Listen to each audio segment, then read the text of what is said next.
This is the Cameron Journal Podcast. It's a place where we talk about important things. It's a place where we bring a little slice of the news to you. It's a place where we do important things, have important conversations. It's also things that I like to talk about. My name is Cameron Cowan, and this is the Cameron Journal Podcast.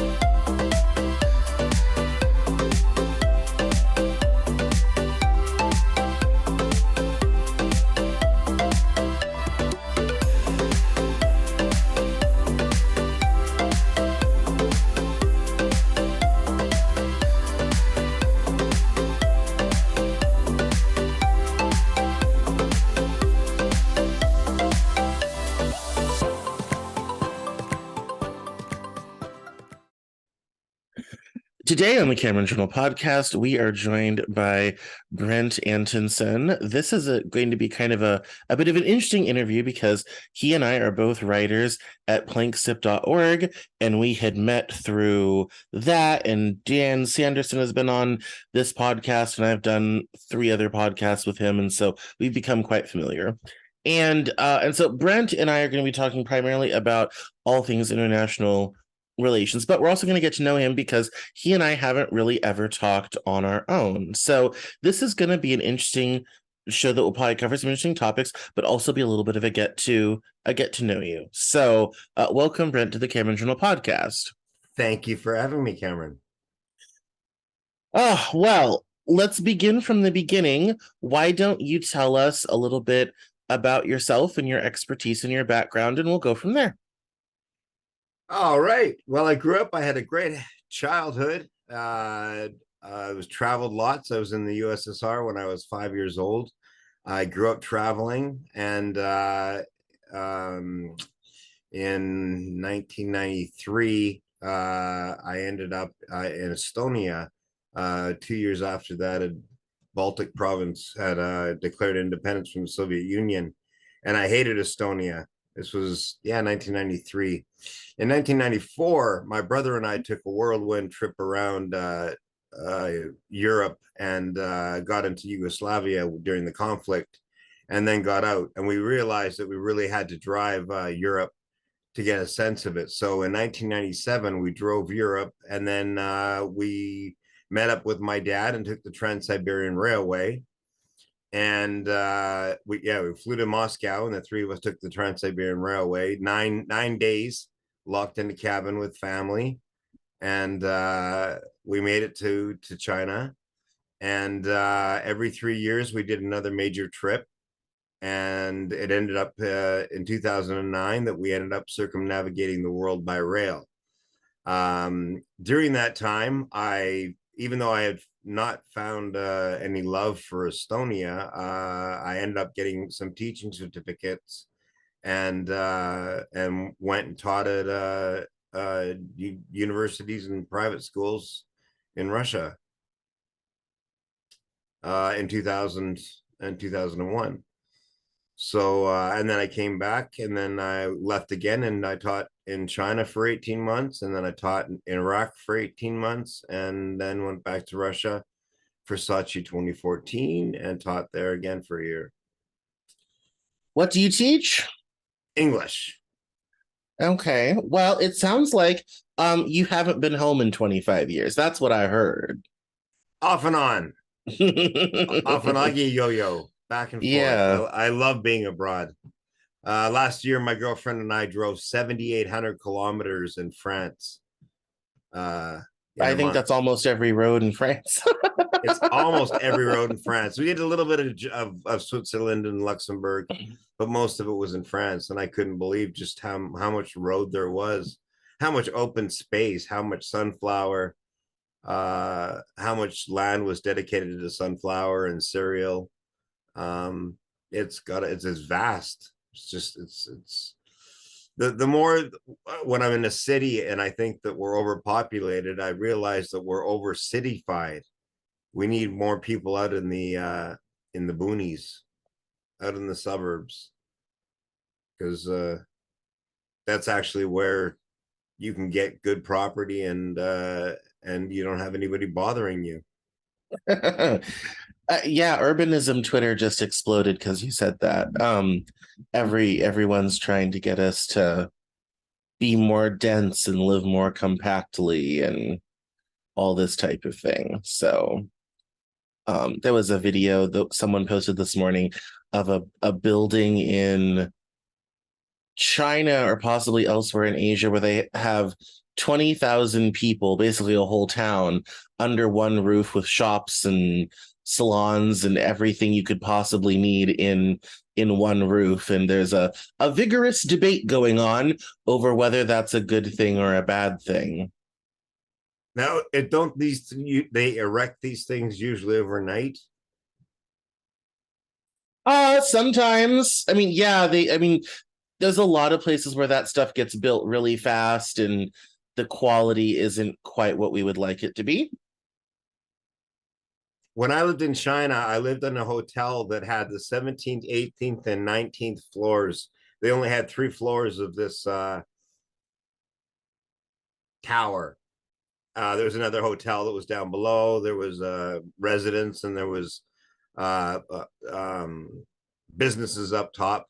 But Yeah. down below, they had like a mall. And when it finally opened, you could find anything you wanted there. I mean, anything. I could finally find Coke Zero.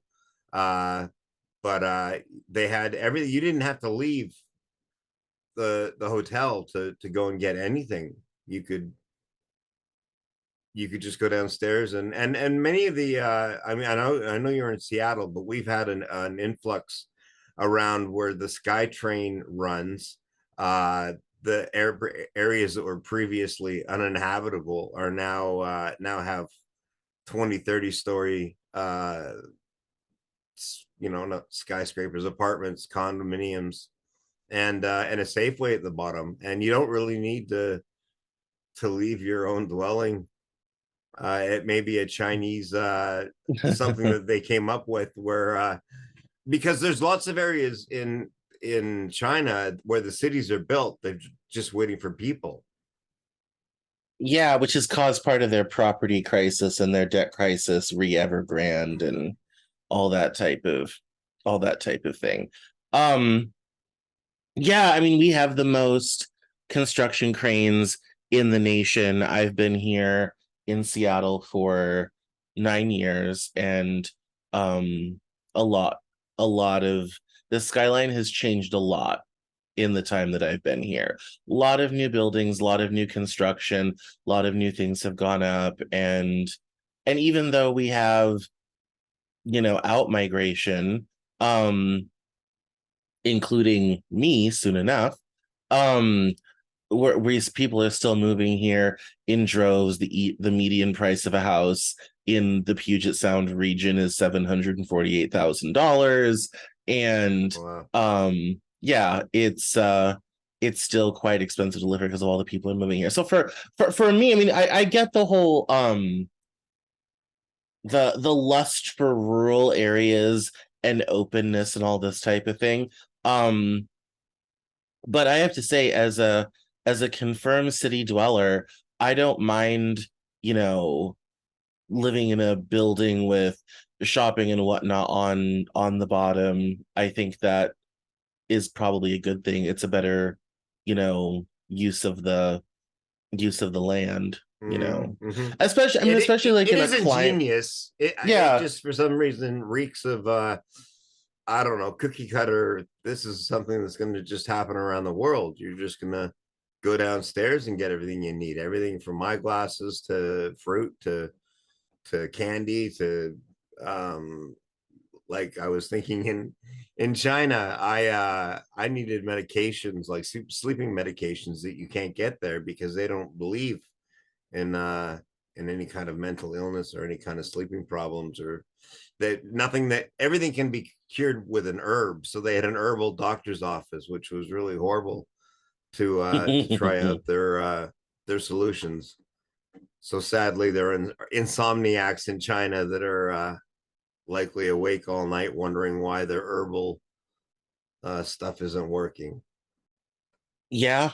Um, And in this country, people pay thousands of dollars for Chinese medicine. Irony. And so yeah, it's I think I mean, I don't know. Like, I think it also depends on your climate. Like imagine those old Soviet housing blocks if they'd had retail on the first floor. In that cold, frigid climate, that would have been real nice. Just kind of walk downstairs rather than have to get bundled up in 50 layers to walk around the block for something. Yeah, well, they do have their kiosks, and a lot of them are primarily right outside those Khrushchevian apartment blocks that you mentioned. Yeah, some of them do have retail down below, but ironically, there a lot of them are clothing. They're not shopping. They're not meant for shopping. They're not in the mode of China or the pace of Vancouver. And Vancouver, because we added in these new SkyTrain routes, that we added in a subway long after most cities had implemented them. So ours is mostly aerial, and it went through areas that had previously just been shoddy industrial and stuff like that. And now they've got a cool name, and they've got a Safeway and Yeah. a liquor store, and I mean, you go home, you're not want for nothing. You're not going to miss anything. You can just go downstairs and get it. So Yeah. Yeah. So it's in all your in all your travels and dealing with all of these countries, tell us about what you write about. What have you observed? What has happened? Tell us a little bit more about that. well, I've just finished my book. It's gone on sale. It goes on sale July 1st, and this is about circumnavigating the world by rail. And this has taken 26 years to write. It took 12 years to take the trips. We took the world's first three longest trips, train trips in the world. And then we went into North Korea for a week.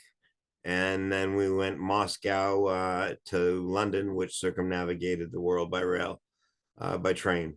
So that's been my magnum opus. It's been what I've been focused on for years on trying to get out. I've worked on it in countless cities and lots of motel rooms and around the world, from Vietnam to staying in Paris for a couple of months to work on it. And it's finally available. It's finally going to be available on July 1st. So that's been my primary goal. And on the side, I get to write for Planksip, which is a wonderful outlet, for creative outlet, because a lot of times I pick the topic and I run with it, and I try and dig up sources to confirm my beliefs, and then I get to post them on Planksip, and we've got quite a few readers. So I hope we get more. But writing for Planksip has really brought me into. I was in a car accident prior to this. I was screenwriting for a small film production company, and I got into a car accident, and I was unable to edit. I couldn't. I felt like I was hyperventilating all the time. And when that kind of wore off, I was able to start writing, and I started writing.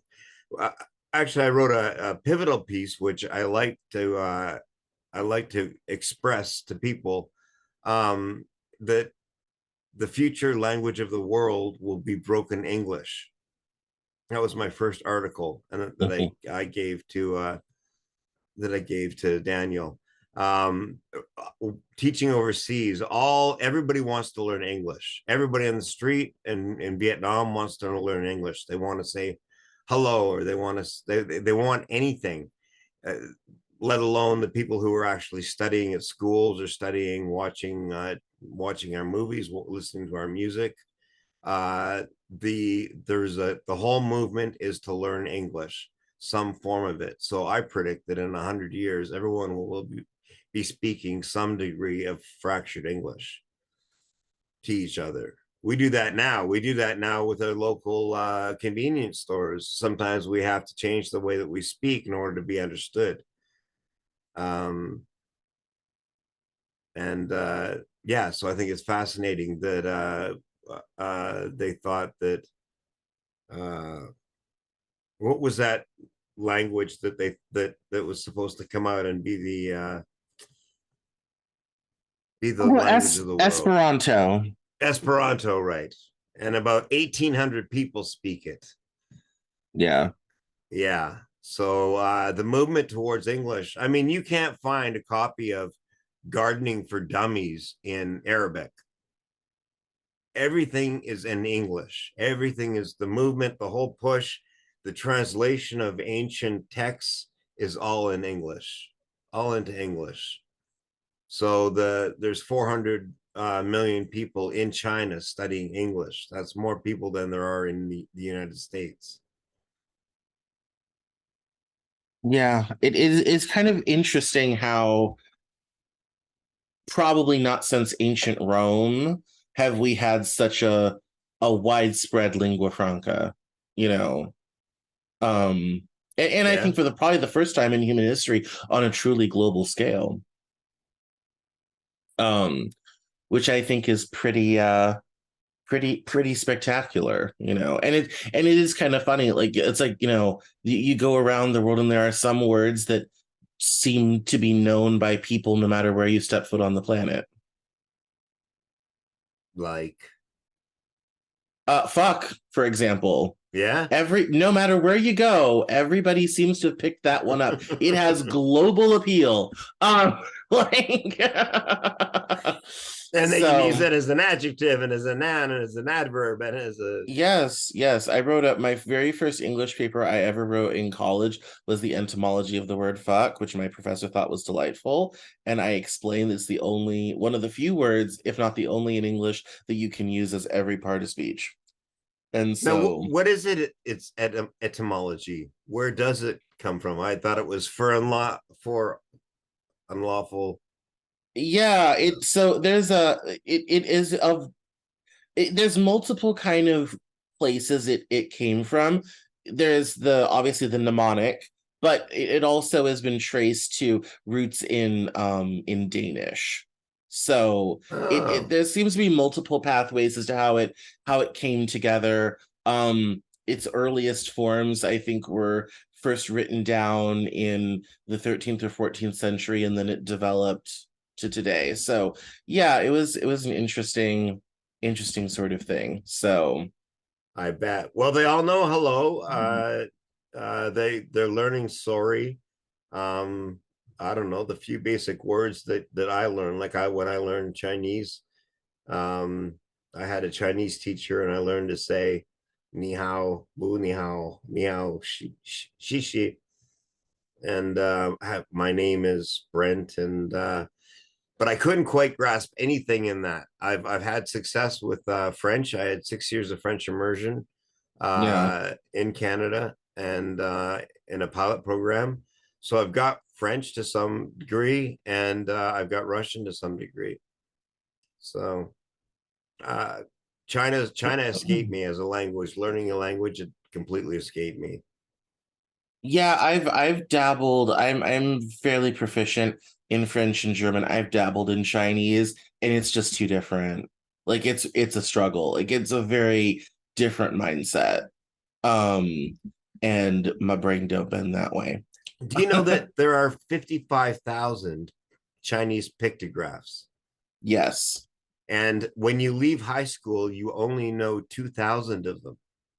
Now, a lot of Isn't those are like isn't that logging or, nuts? I know, but isn't yeah. that nuts? Like 55,000 who there's no one person that could know them all.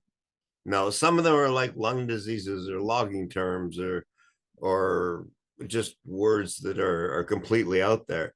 But to have developed like when we came out with phones, I remember the rush when we came out with the smartphone and we had 8-bit. Well, you couldn't do Chinese in 8-bit. You couldn't do Chinese characters in 8-bit. It needed 16-bit or 32-bit better yet to get the clarity the of the Chinese or Mandarin uh characters on a phone. And so I remember Yeah. that rush. The Chinese were so much behind it. Yeah, no, that's quite spectacular. So why did you spend most of your life teaching and traveling as opposed to something else? I I my girlfriend and I quit our jobs here.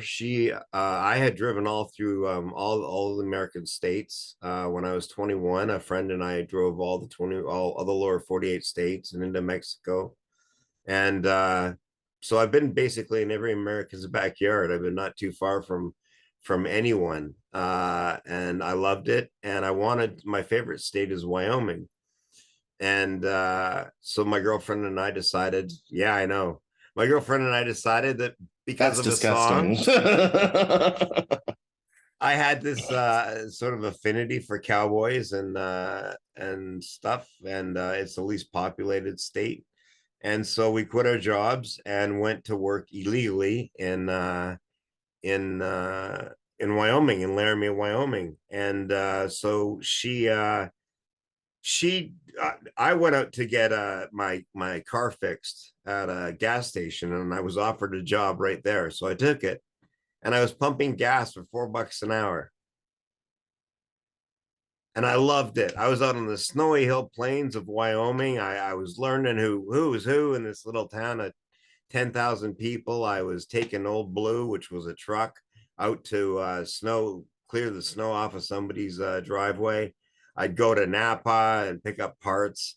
I was absolutely in my glory. Now, if that was the only job I could find in Vancouver, I would be suicidal. But I was loving it in Wyoming. I knew everybody, and I was checking oil, and I was just pumping gas. I was just I putting in shocks. Uh, I just loved it. But my girlfriend declined to find a job, which she had promised to do. Um, and so we ran out of money. We moved to a cheaper motel, and then finally we couldn't sustain it. So that's when I ended up in Estonia. My dad had some points, and he said, "Why don't you go meet your brother and your cousins in Estonia?" They were missionaries there.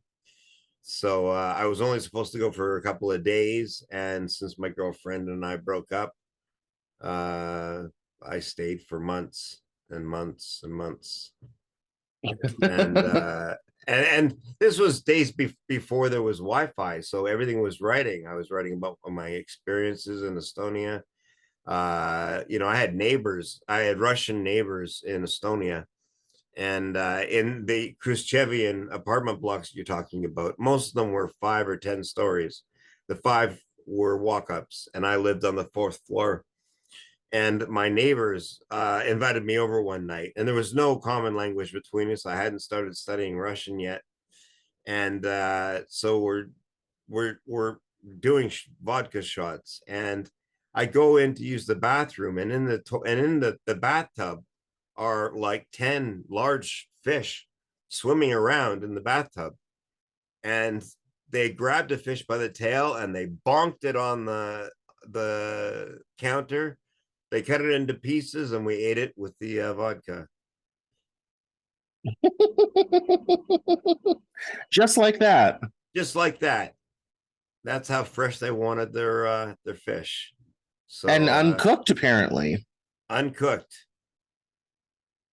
uncooked, just knocked out, just Yeah. comatose. Yeah. Stunned fish. Stunned fish and vodka. Yeah, Yes. Yeah. highly recommended. Yeah. Um, Well, what about like in so the years after you did all this stuff and you went and taught English here and there and all this type of thing? What was the motivation behind all of that? I well, ask this because all of my travels have not been by choice. Like if I had my choice, I would never leave home. And but then I end up still getting in these situations where I have to go and do this thing or that thing or whatever have you. And so it becomes a whole thing. So I'm very interested by people that are actually motivated to travel. it was a challenge to challenge myself. When I went to China, I went to Zhengzhou, which is a city near Xi'an, where the terracotta warriors are. So it's only 2 hours away from there. If that gives you any, if you have a map of China in your head, Xi'an is So it forms a triangle with Shanghai. And anyways, it was a full metropolis, and I was teaching at a private school, and I blew up my apartment about a month in. I left the gas on, and this had been a scary thing when I was in Russia. I was really scared to leave the gas on and blow up my apartment. Well, I did it in China. I blew up my apartment and succumbed to the smoke. I was pulled up by a security guard, and I woke up in a burn unit. So why did I do this? I don't know. I threw myself into a place where they'd never seen a white person before, not even in their movies. I was that remote. I was in the suburbs of a large city that no one's ever heard of. It just happened to be the capital city. But people would stop on the street and just watch me walk by. Um, it was anti-racism. It was trying to feel what other people feel like when an entire room is staring at you just because they've never seen anyone like you. I started going to Toastmasters there, which was wonderful. Um, but yeah, it was to challenge myself. And then Iraq came into the picture when there was a change in government, and the new government had an education policy that allowed them to hire me, a few more teachers for this school, and I went, and once it was finalized, I went to Iraq, and almost immediately after teaching in Erbil, the capital of the north, I went and taught at the University of Suleimania, which was 3 hours away by taxi, and I my roommate was leaving, and he had a motorcycle, and he said, "Do you want to buy it?" And I'd never bought him. I'd never ridden a motorcycle, let alone um, owned one. So I bought it for $200 before I even knew how to ride it. And I figured out how to ride it, and it would take me 5 hours to get between the cities on motorcycle. The roads aren't really up to spec, you could say. Yeah, why not move? That's a terrible commute. Oh well, I did move, but whenever I went back, I'd go either go back by motorcycle or by taxi. One time I had to, I this is an oddity. I had to go and watch this woman speak during Ramadan, and I had a taxi driver who drove me 3 hours one way, waited 2 hours for me during the speech, and then was driving me back. And at the same time, he was fasting. Well, we're driving along back to Suleimania, and finally it's dusk, and so we pull over, and he eats at this roadside stand, eats all of this garbage and crap, and we're driving along at Kirkuk, and we come across the entire freeway is on fire. There are pallets, and there are rubber tires, and they're pouring gasoline on them. They are what and essentially what they're this is Al Qaeda. Essentially, what they're doing is stopping all of these petrol trucks that are leaving for Turkey to be refined. The reason they can't refine oil in Kirkuk is because they keep getting blown up. So they stopped the freeway. They you couldn't get through. They were throwing Molotov cocktails at the petrol trucks and dragging the drivers out and beating the crap out of them. And so my taxi turned around, and we drove into oncoming taxi or oncoming traffic, honking and weaving and just like in the movies. And we drove down an exit, and I wasn't allowed to be in Kirkuk without a special visa because they kidnapped their own family there. So I would have been 15 minutes from YouTube and a sword at my throat and a demand. It would have been really easy because I was the first taxi on scene, but I was never they didn't see me, and we drove through Kirkuk, and drove out at a police or an army. They have these everywhere you travel in Iraq, you travel through a police check, an army check, police, army to police, army, police, army, about every 10 kilometers. And we ended up at an army one, and he didn't know anything about what was going on up the road. So we just gave him our passport and stuff and then fled. That is genuinely frightening. Yeah. That's yeah. I yeah, I think it's so strange to, those things and those situations. That's a bit beyond it for me. If I were in that situation, I would also be on a plane shortly thereafter. I'll have to say, that's a bit beyond it for me.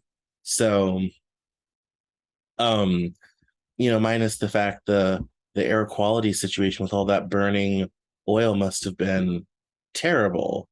Oh, it was horrible. It was Yeah. horrible. They had really planned this out well. They must have had stacks and stacks of tires and uh and pallets ready to just pull all the way across the freeway. And the flames were 20 or 30 feet. So they were all on the other side. The guys with the machine guns and the Molotov cocktails were on the other side, which was where they were stopping all the petrol trucks. So they were indifferent to us, which was Yeah. thankfully, because otherwise they would have just seen me sitting there. My taxi driver opened the door and it was going ding ding ding ding ding ding. The light was on me, and he ran back to confer with another taxi driver before we did this crazy drive into the oncoming traffic. That's insane. So how did you find your way back to Vancouver? Well, I spent 18 months in Iraq, which was just enough time. I had really enjoyed it. And then it was Sochi 2014. The Olympics were on. Russia was a good guy. It wasn't in the G8 anymore. It was still the G7, but Russia was a good guy, and they were hosting the Winter Olympics. So I went there to a town, a city called Ulyanovsk, which is about 12 hours by train from Moscow. And I watched how their country floated around the idea of having the Winter Olympics. It was nothing like Canada. They ran the Olympic torch around, and it gets passed from person to person. Mhm. So they did that, but it just wasn't. Nobody cared. Nobody cared about the Olympics at all. And I was probably 24 hours from Sochi by train, Mm. and nobody cared. Nobody went to the events. Nobody found it interesting, and not like the Vancouver 2010 games where it just seemed like the whole city came alive and we were all united and in country and nationalism and patriotism. Back when that was a good thing, we were united. We had police from all over the world. You'd see police on the corner, and they were from New Brunswick or Ottawa or somewhere far flung across the country. It was a really neat experience, but in Russia it was nothing. So after that, I left Russia. I went to Budapest and then went to Paris for a month and wrote, and then came home. My mom had cancer, and so I stuck with her through that until that took her life. But in the meantime, I was looking around at independent film, and I'd always wanted to get into the film industry, and so I went to a bunch of things just after my mom had passed away, and I had another teaching job lined up in Russia, and instead I stayed and got a job in the film industry, which I was the greatest job I've ever had. And then I get into a car accident. Well, considering our present relations with Russia, I think you lucked out on that one. That would have been a little It awkward. is So, awkward. It's awkward talking to my friends now who are there. they used to talk about everything, and then now they're sheltered. They don't they parse their words. They don't speak like the government is trying to find them because they're between the ages of 16 and 45 or 65. Yeah. One's 41. So they're after him to conscript him. Yeah, my one Russian friend, her and I only had contact over Facebook, which is now banned. So I haven't spoken to her since the invasion. Oh, geez. Yeah, I spoke with her the Sunday, like the Sunday after the initial invasion before Putin banned Facebook. And I wrote an article in the Cameron Journal, um, a Sunday Dispatch. Um, and I wrote about Dateline Moscow and our final conversation and her saying, tell everyone that no one in Russia wants this war, just Putin. Um, and so I wrote about that, and I have not spoken to her since. No other means of contact.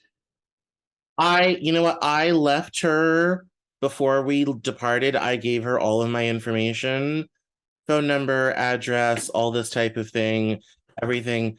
I don't know if it's safe for her to reach out.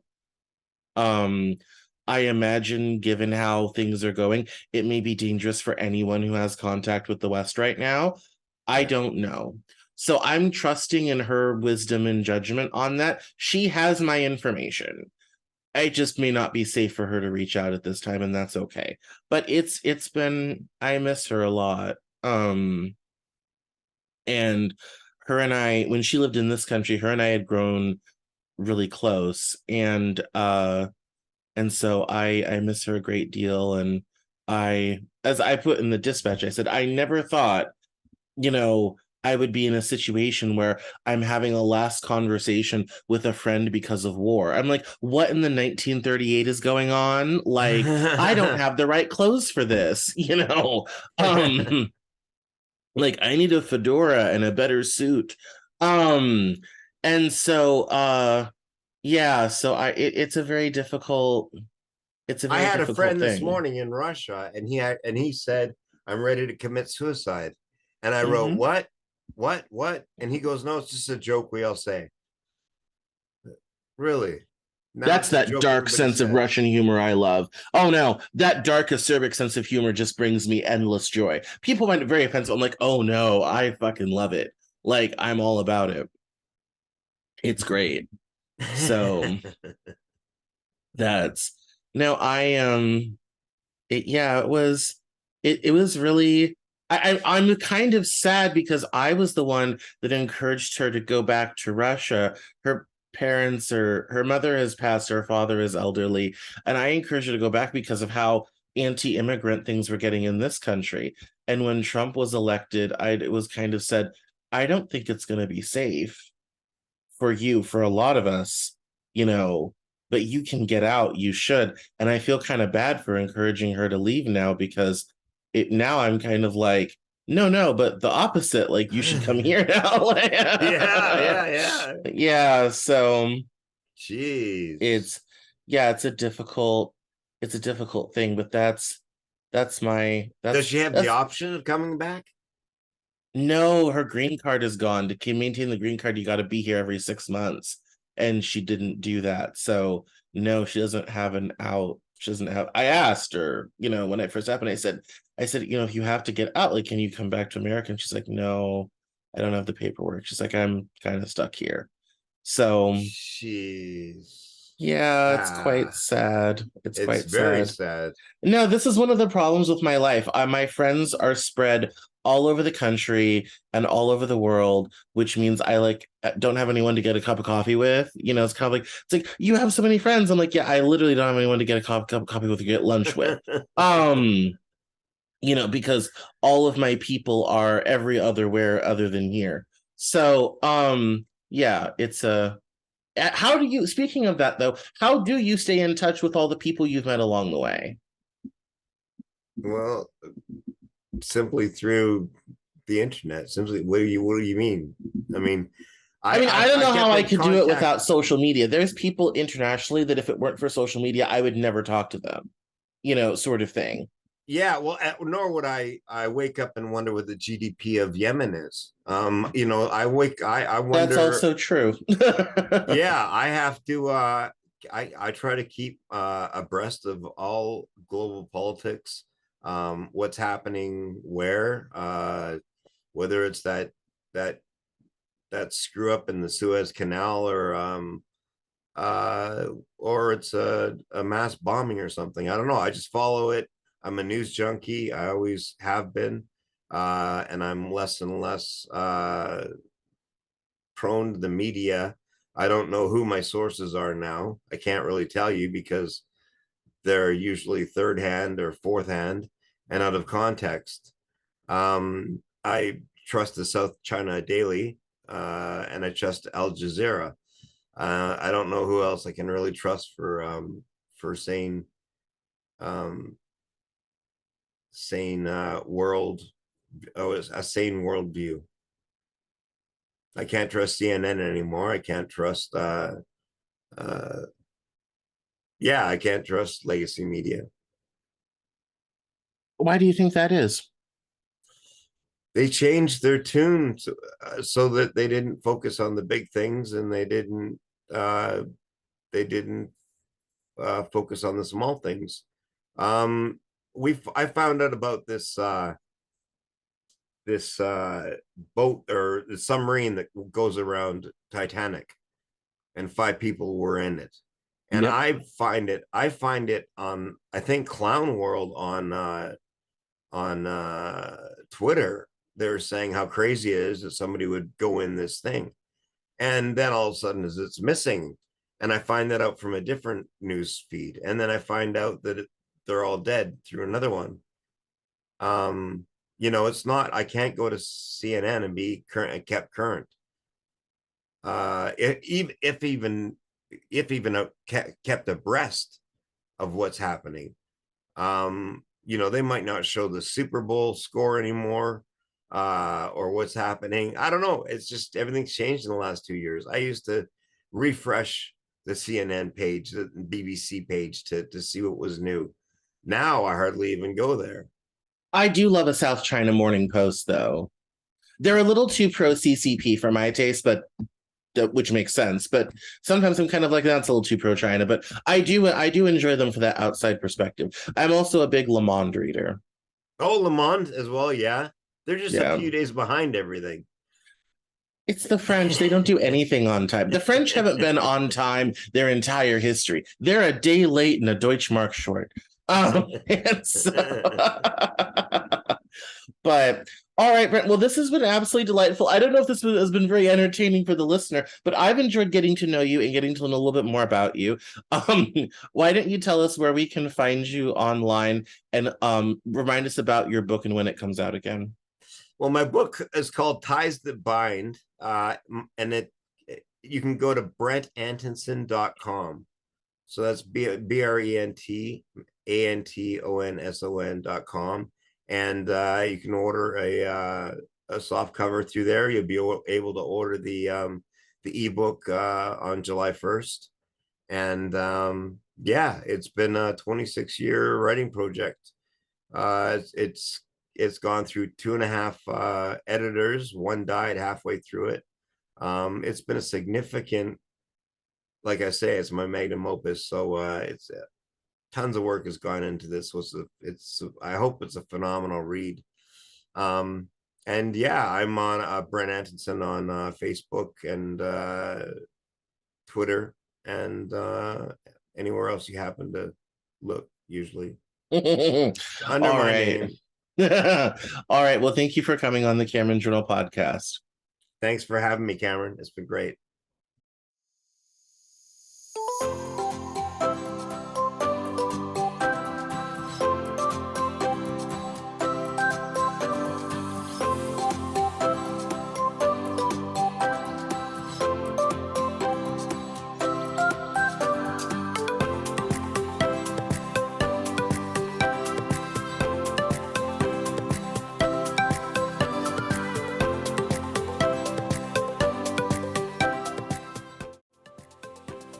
That's all for this episode of the Cameron Journal podcast. Thank you so much for listening. Visit us online at CameronJournal.com. We're on Facebook, Twitter, and Instagram. And I love to talk to my followers and listeners, so please feel free to get us on social media at Cameron Cowan on Twitter. And we'll see you next time on the Cameron Journal podcast.